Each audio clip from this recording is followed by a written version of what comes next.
Today, we are nominating Alexei Shirov for MVP of the chess world because this guy went up 100 points in the last year. You might be like, why would he be MVP then? Well, when you go up 100 points from 2,600 to 2,700, it's not the same as going up 100 points at 2,000 to 2,100. It's a lot harder to do that because you got to be playing like a beast, an absolute tank, engine approved.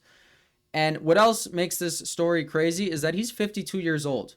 A lot of people hang up the towel, they retire, they're like, I'm done. Too much mental pain from this game, I give up. Not this guy. He's like, I'm tougher. So we got e4. His opponent is Carlos Alvarado. He's a 2,500, still a respectable rating. And we get a Caro-Kann and we get an advanced variation. We've been doing a lot of Caro-Kann knight d2 Tarrasch systems. Not so much here. He's like, I'm going to be aggressive off rip.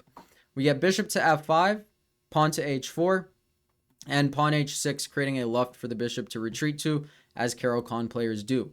He's like, g4, what do you got? He's like, I still got my spark in life. I love these types of stories because many people just get pounded down by life. You know, they got bills, heartbreak, life's atrocities to deal with, many, many years of that. So it's much more fascinating to me than a kid beating a GM who's still very impressive, but you have all day to study. You haven't went through too many atrocities yet. Some have, but most have not because it's time, right? It's a spectrum. The more you go through time, the more atrocities there are, typically. Pawn to f3, bishop goes back to h7, and we get pawn to e6. I love this move. Black got the bishop out so that he can go e6 to get the dark squared bishop out. But when you jam it in his face, kind of a clearance sacrifice, you make this bishop very bad because it can't get out on the dark squares where it wanted to. And this king is going to have a tough time.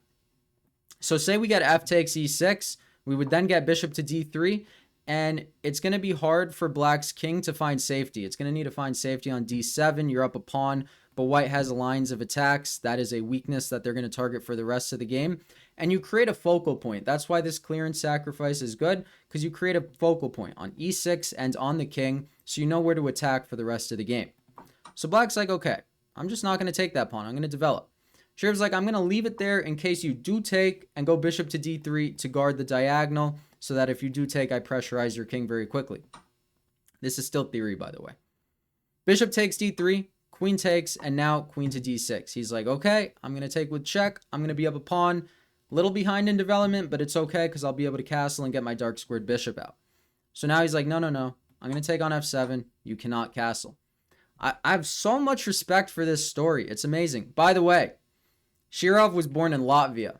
Who else is from Latvia? The sacrifice master, Riga. He was also born in Riga, the magician from Riga. So we're going to put on the hat. We're actually going to put on the hat because, I don't know, they put something in the water in Riga because those guys are good at chess. Pawn to f4, aggressive. He's like, life's tough, but I'm tougher. Come at me. You have 4 pawns on the 4th rank. That is nuts. And why can't they take here? Well, simply if they take on g4, you're going to give a check on f5. The knight has to come back. And you see, there's a lot of pressure building very quickly. Activity. Let's go. So instead of taking the pawn on g4, black goes queen e6. Now, where do you move the king? Do you move the king? Well, you should move the knight, but he's like, I don't need a castle. He's like, you can't castle. I'll make it so that I can't castle, so we're on equal terms. That's not what he was saying. He just liked this move, and it's a fine move, to be honest. Queen takes g4, winning another pawn, and now we got knight f3. He's like, I'm going to fork you. He's like, you're only 2,500. Do you know about forks? Black's like, I studied a lot of chess in my life. I've done a lot of puzzles. I'm going to blockade that fork. Knight to d7, developing. So we got rook to g1. This is why he wanted to sack the g-pawn. It's kind of like the reverse line of the Scandinavian that we looked at yesterday. Watch that video if you haven't, or don't. I'm also wearing this hat in that video from the start, though. Big difference. We got queen to h5. Again, look at that g6 square. It's just a focal point. e6 and g6 are very weak when they don't have the pawn on f7.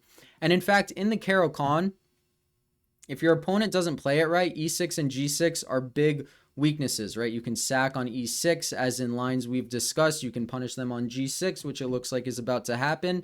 And yeah, black is a little bit better, but from a human standpoint, white's position is quite nice. Pawn to e6, he's like, I gotta get this piece developed. Let me open up the dark squares. Shirov gives a check, and you don't want to take this knight. Why? Because, well, it's going to reconnect white's pawns. It's going to force the knight to move again, and then pressure down the f-file. Big active guy. I don't know how big he is, but he is active. Knight to e5 check. We get king to e8 and bishop to d2 developing. All right, bishop to b4 also developing. What is going on? I don't know, but he goes rook to e1. Pressuring, again, another focal point. It's all about these two squares. Black takes. Preserve your pawn structure. Don't double up your pawns for no reason. We don't care about the open b file because we're going to need to move back then. So take with the bishop. Preserve everything. Knight to e4, and Shirov comes up with a masterpiece here. Try to find the right continuation. Well, you snap off the knight. King takes. You give a check. You win a pawn back. And the king is on c8. This rook on the 7th is completely dominating this king on the 8th. And it's very hard to move when that is the case. And now, because of that, he sacks the rook for the knight. Let's see that again. Why did he do this? Well, this king is stuck on the 8th. This bishop is going to be a monster. And this breaks black's pawn structure furthermore and brings in all your pieces. So it's easy for your bishop to route over. And it's hard for black to move his rooks, right? He's up in exchange, but both of his rooks are bad. That's where the counterplay comes from. Let's just not talk about the pawn islands created here, that of the structure over there for white. Queen to d5 offering up a queen trade. You could offer it up on favorable ways, but he's like, this is enough. I'm just going to take with the queen. Which pawn should black take with? Very hard. He took with the e-pawn, which is actually incorrect. And see, this is a time when black should have broken principle. If you take with the pawn, you recreate your pawn structure. But the problem is this rook can never get active, right? You want it to go a5, rook c6 to gain activity. If he takes with the c-pawn, he's able to do that and escape over here. But when he takes with the e-pawn, it's just too close. Just too closed off. So we got bishop to b4. He's trying to get over to d6. And if rook d8, don't mind me. This pawn's going to run, and we're covering the promotion square. So he goes b6. He should have went a5, but he went b6. Not so great, because now your king cannot hide. And Shirov capitalizes on it immediately with the move bishop to d6. Black slides. He's like, okay, I got to get one rook in the game at least. Preferably two. Shirov's like, who's going to stop me? Not you. I don't need to stop myself. So he's just going to push the pawn. Black attacks the bishop. Do you move it? You can. Or you can give a check. Not a spite check, because it puts the king in the discovery of the bishop, which is very good. There's no immediate way to win material due to how close this king is to this rook. So he just improves his bishop. He's like, my bishop is defended. No more open file for you. It'll guard my pawn if I want it to go to f6. We get rook to e8 because black simply just has no moves. There's just no moves here. The pawn is just going to push, and then it's going to promote.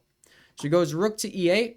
Shirov goes rook to e7 check, and black just resigns. Why? Because this king has to move. You're going to take the rook, and this might seem easy, and that is because it is easy. You're just going to make a queen. So a beautiful game by Shirov. He doesn't go for these positional types of positions. He goes for more tactical. He's like, I trust my calculation. You're calling me old. You're calling me out of my prime. Why did I outcalculate you? The world will never know. It is probably his innate love for life. So, thank you guys as always for watching. Have a great day. Peace. Boom.